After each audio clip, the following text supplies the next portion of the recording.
Atortxurro jaialdaren 20. edizioa astearden honetan, Sorkunekin elkartu gara eszenario atzean, bere izango da, 20. edizio honetan, jotzen lehenengoa. Kaixo, arratsaldeon. Hau Sorkun. Bueno, beste atortxu bat, beti espero dugu azkene izatea, baino egin behar da, eta aurten inoiz baino gehiago, 20. edizioa, eta zu izango zara jotzen lehenengo musikaria. Zure aportazioa hauxe da, ez? Musikatik, atortxu. Bai, bueno, beste behin ere hemen, eta ja gara denok famili bat bezala, eta hoxe, 20 urte, gu ere bai, bueno, nik behintzat musikan ere bai 20 edo 22 urte, orduan beti egon gara hemen. Kasbazekin, Fermi Muguruzarekin, eta gero ja ni bakarkan ere bai.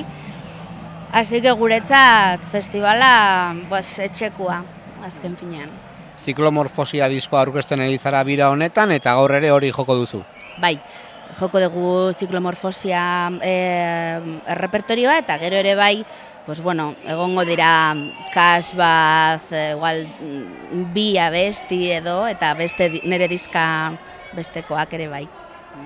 Aipatu duzu lotura handia duzula atortxukoekin, urte asko hemen jotzen, eta gainera kantuan ere, atortxuko kantu ezagunean parte hartu zenuen, berezia, ez? Bai, orain dela, zenbat, 11 urte izan zen hori, edo 10.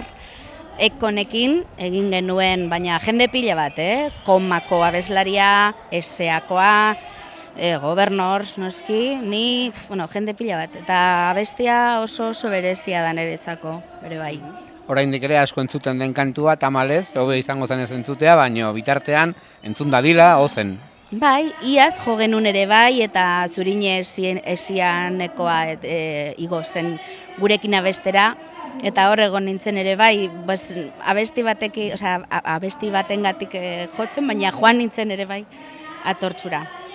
Bikain, gaur eszenarioan ikusiko zaitugu. Bale, eskerrik asko, mila esker etortzagatik. Zuri.